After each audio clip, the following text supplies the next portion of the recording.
Guys, Has here, Chilled Canine, and this is going to be a video on how to introduce a new dog to your home.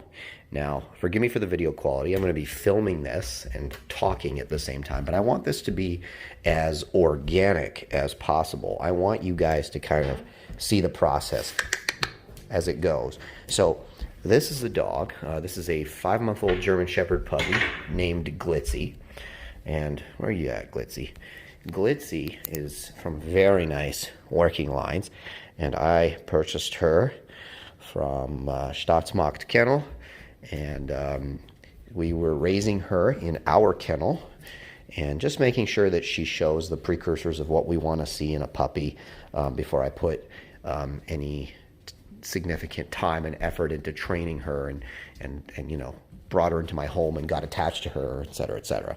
So, you know, if you know anything about us, you know I keep most of my dogs in the kennel, but we do need a house German Shepherd, so to speak, and I thought Glitzy would be a nice choice. So anyways, you know, she's a kennel dog so far, and she doesn't really have much experience being in a house. So this is her first day in the home, and we are going to go over my process for bringing a new dog into your home. So whether you're bringing a rescue dog home, a new puppy into your home, this is, you know, this is the formula is the same for me when it comes to all of it. So again, forgive the video quality. I'm going to do the best that I can. I'm going to talk you through the process. So you're going to see a lot of these. These are place mats, okay, or place cots.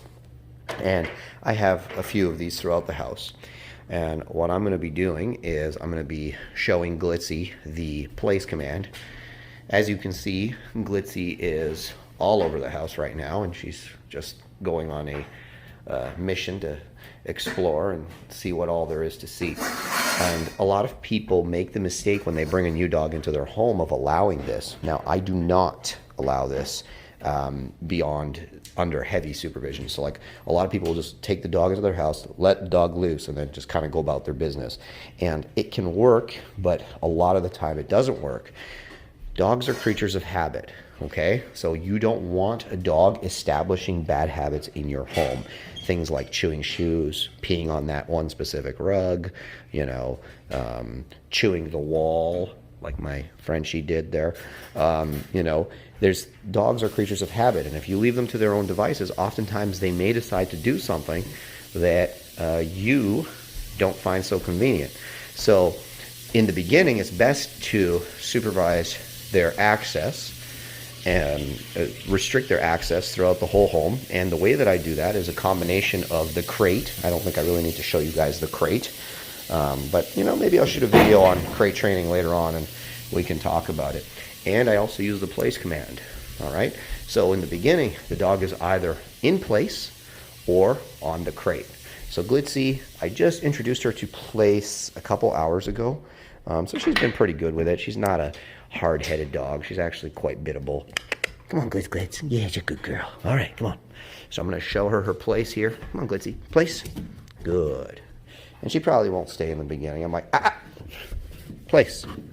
Right? And I have videos on how to teach the place command, so I'm not really going to get into the long and the short of it now, but basically, dog needs to stay on the bed. But she's not happy. She doesn't want to stay on the bed. Now, it's real easy with her because she's a sensitive dog, you know.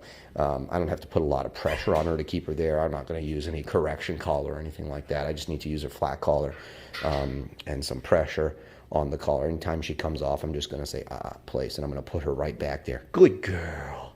That's what I like. You stay there. Good job. I'll praise her for staying there.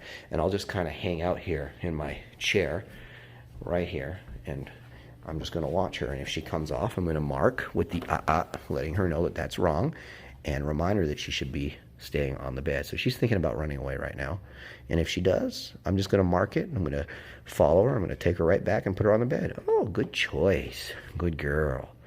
Good job, Glitzy. Good girl. Yeah. So now she's on her bed. She's going to stay there while we hang out. Now, if I'm going to leave the room, obviously this dog is not any good at place. So, and by any good, I mean I can leave the room and she's going to stay there. I'm going to actually release her from the bed. I'm going to say, okay, break. And, you know, she'll be able to get off the bed and follow me around if I'm doing something. And then when I want to settle down again, instead of leaving her to her own devices to wander the home, I am going to put her back on the bed. If I am not at home or if I am not able to supervise the dog, she's going to go in her place. Needless to say, if I'm not at night, she's going to spend the night in her crate. She's already had some crate training, so she's pretty good there. And like I said, maybe I'll shoot another video on crate training later on. Now, this is not going to be forever, okay? This is going to be until I can trust her in the home. So what I'll do is I'll have her staying on places for the most part, but I will also give her, like I said, that supervised freedom where I'll kind of let her follow me around the house and wander around.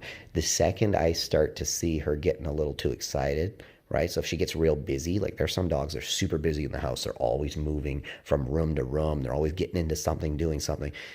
Anytime I see a busy dog, that dog gets sent to place immediately. This is the behavior I want in the house, a calm, relaxed behavior. And again, this is a kennel dog, guys. Like, she has not lived in my house at all. She's not been in my house. This is her first day here, literally. This is a kennel dog. And, you know, she has a very naturally calm, kind of relaxed demeanor, which is funny considering how much drive she has.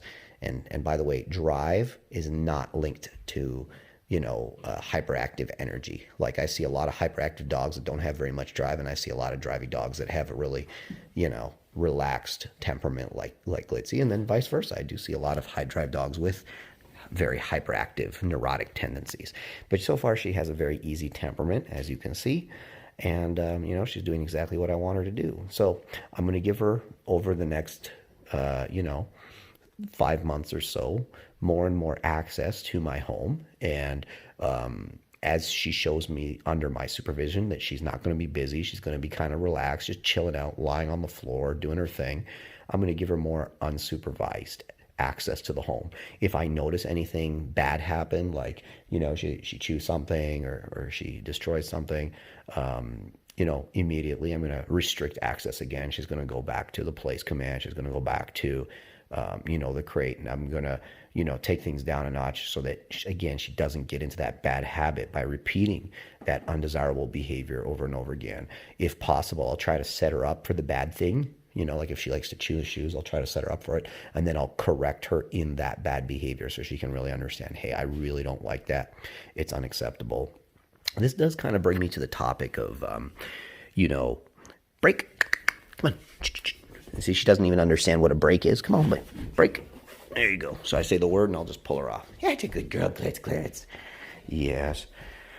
Right? So, you know, that does bring me to the topic of correcting the dog after the fact. So if I find, you know, let's say I'm stupid and I left her loose for the first night, and I come down in the morning and I find a big pile of poop and a chewed up shoe, you know, correcting the dog after the fact, like taking the dog to the thing that they did and correcting them there, I found with some dogs actually does work, and with other dogs does not. But I think it works best with dogs that already have a history of really good behavior, and then all of a sudden there's a deviation from the norm. This dog has no norm. She is completely raw. So if things start out like that, I think she'll be very confused and, you know, needlessly stressed out. I took a puppies. Yeah. So this is, I think, an important distinction. So in the beginning, especially with a young dog like this, or a dog that's never been in a home, we're going to do a lot of restricting access and just building a foundation of good, solid behavior.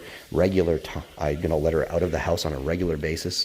By no means do I allow my dogs to decide when they leave the house. You know, a lot of people teach this ring the doorbell nonsense or bark at the door, and I don't want that, because what happens is the dogs start doing that whenever they just want to go out and have fun outside. So for me, I just let them out frequently and make sure that they do get regular access outside.